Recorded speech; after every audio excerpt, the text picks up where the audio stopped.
One of the key features of Unstructured is its ability to take your input documents and data and produce a series of document elements and metadata.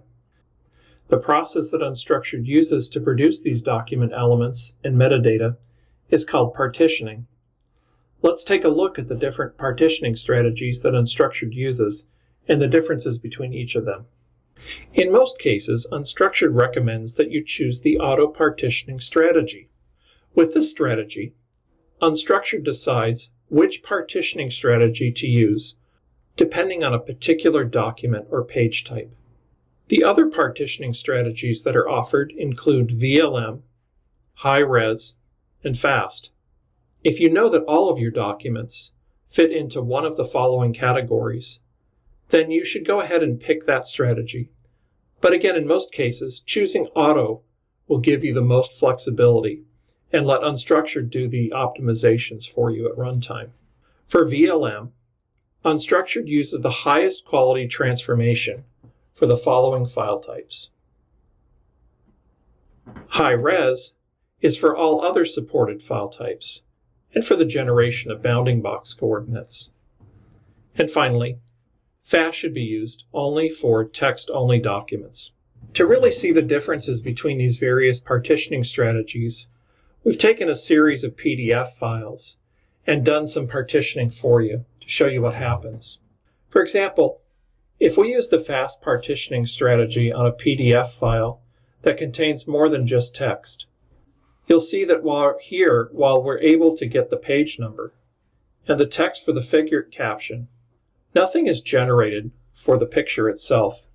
For tables, the fast strategy will interpret table cells in PDF files as a mixture of title, list, and uncategorized text elements. You can see in the following graphic that the fast results here kind of run all of the columns and rows together. Using the high-res strategy by itself can process images in PDF files where fast does not. However, sometimes you get limited output, as seen in this particular graphic. When combined with the image description enrichment that Unstructured offers, the high-res strategy can process images in PDF files with much better result output, as seen in this graphic. For tables, the high-res strategy will get back the table's text and an HTML representation of the table as output, as seen in this graphic. However, when combined with the table description and tables to HTML enrichments by Unstructured, the high-res strategy can process tables and PDF files with even richer output, as seen in this graphic. The VLM strategy processes images and PDF files with a combination of image summaries and text as HTML elements as output, as shown in this particular graphic. And for tables, the VLM strategy processes tables and PDF files with the table's text and an HTML representation of the table as output, similar to the high-res strategy, as you can see in this graphic. Another set of differences can be seen when it comes to handwriting in multi-language characters.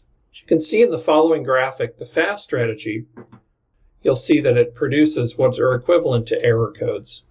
For handwriting, the high-res strategy doesn't produce very much. In this case, some pretty unintelligible text.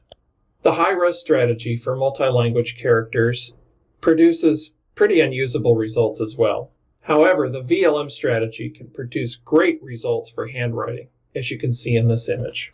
There's also great support for recognizing multi-language characters, as you can see in this image. With regards to supported languages, fast partitioning accepts really any text inputs, although automatic language detection is somewhat limited. High-res partitioning for multiple languages leverages Tesseract OCR. Language support for VLM depends on the model that is used. The list of supported languages for a particular model is maintained by that model's provider. To learn more, go to the following link. But for now, that's it.